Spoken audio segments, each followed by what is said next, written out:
Hello language learners, I hope you all are having a very beautiful day today. Welcome back to my channel, myself Hafiz Salman, and I really want to make English easy for all. In one of my previous videos, I talked about that from where one should start learning English, or what should be the starting point to learn or to improve English language. Because most of the students, they are confused about the starting point. Some start, learning parts of speech right in the beginning. Some start learning sentence structures, and some go for, vocabulary words. They start, collecting words so that they make a little bit connection with English language. So I tried to solve this puzzle, and I gave a solid technique to start learning English language. You will find the link of that video right here. So in today's video, I will be talking about parts of speech. Actually, I made a promise in that video that I will be talking about parts of speech in detail in some, in my next video. So here I am today. I will try to explain parts of speech with a very beautiful poem. And after taking this lesson, after, watching this video till end, you will never ever face any problem, any difficulty regarding parts of speech. So without further ado, let's get straight into the video.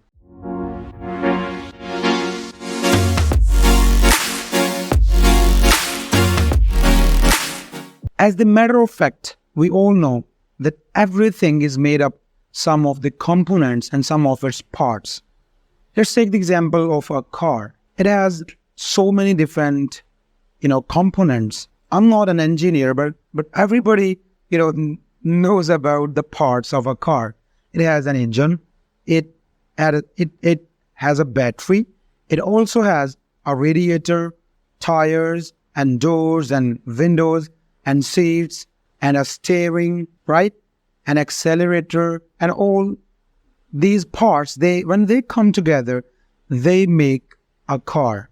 So the parts, when they are combined together, when they are put together, make a whole. Same goes with the language. Every language that exists in this world and used by human beings has some parts. And those parts, when they are put together, they form a speech. For example, right now, I am speaking to you. I'm making a conversation here, and I'm trying to convey my message to all of you. What I'm doing, I am just putting some words in order, and I'm able to convey my message. So what are these parts that make a language? As I have already mentioned, there are 8 to 9 parts of speech. Today in this video, we will try to learn them in a very easy and effective way. And I guarantee that you will never face any difficulty regarding parts of speech after watching this video. So let's start with a noun. Every name is called a noun, as field and fountain, street and town. Just look at these examples. Field and fountain, street and town. Everything that exists in this world, whether it is a human being or any other species or any other thing that exists, it has a name. That name is actually called a noun. It's not a rocket science. The word noun actually comes from nomen, which means a name. So we don't have to go for the definitions and complexities about, we just need to get the concept and the idea what the word noun means. So it's just a name. So every name is called a noun, as field and fountain, street and town. In place of noun, pronoun stands, as he and she can clap their hands. Now we all know that we don't, use names every time we are making a conversation. We need to replace the nouns with some appropriate pronouns sometimes to avoid repetition and to let our conversation go with the flow.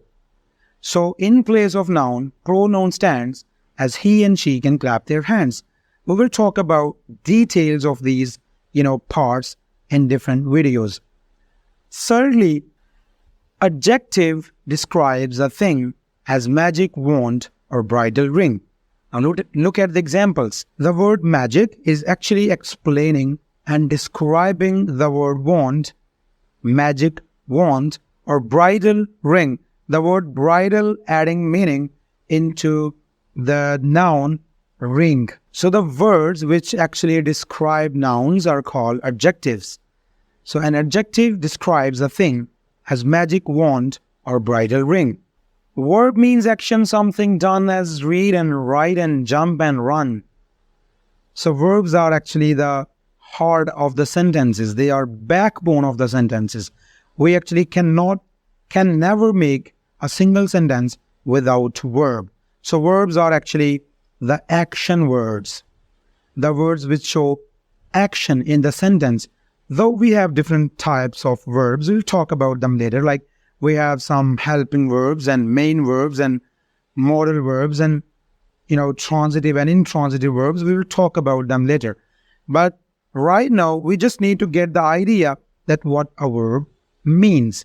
So verb means action, something done as read and write and jump and run. How things are done, adverbs tell as quickly, slowly, barely, well. Now, whatever action that is performed in a sentence, how it is performed, what time it was performed, and what was the place of the action that took place, all these things are told by adverbs. So we have different categories of adverbs, like adverbs of time, place, and frequency, and intensity, and all of the other categories. Preposition shows relation as in the street or at the station. So in, at, these words that actually, they connect the noun at the end of the sentence with the rest of the sentence. They are the connecting words. They build relationships of the nouns with other parts of the sentences. Conjunctions join in many ways: sentences, words, or phrase and phrase. So conjunctions are the linking words. They actually conjoin or join different parts of the sentences. Sometimes they connect equal grammatical ranks, like words to words, phrases to phrases, clauses to clauses, and sentences to sentences. And sometimes they do not, join equal grammatical ranks. So they are the connecting words. They work like a glue in the sentence. So conjunctions join in many ways: sentences, words, and phrase. Interjection cries out, "Hark! I need an exclamation mark." So the words which shows certain emotions, they actually require an exclamation mark at the end of those words or at the end of the sentence. So they are easily identified in the sentence because they show certain emotions. So this is the easiest way to remember that what are different parts of speech and what are the functions they perform in the sentences. I hope this video will be proved beneficial for you, and it will definitely help you in memorizing or in understanding the parts of the speech of English language. Thanks for watching this video.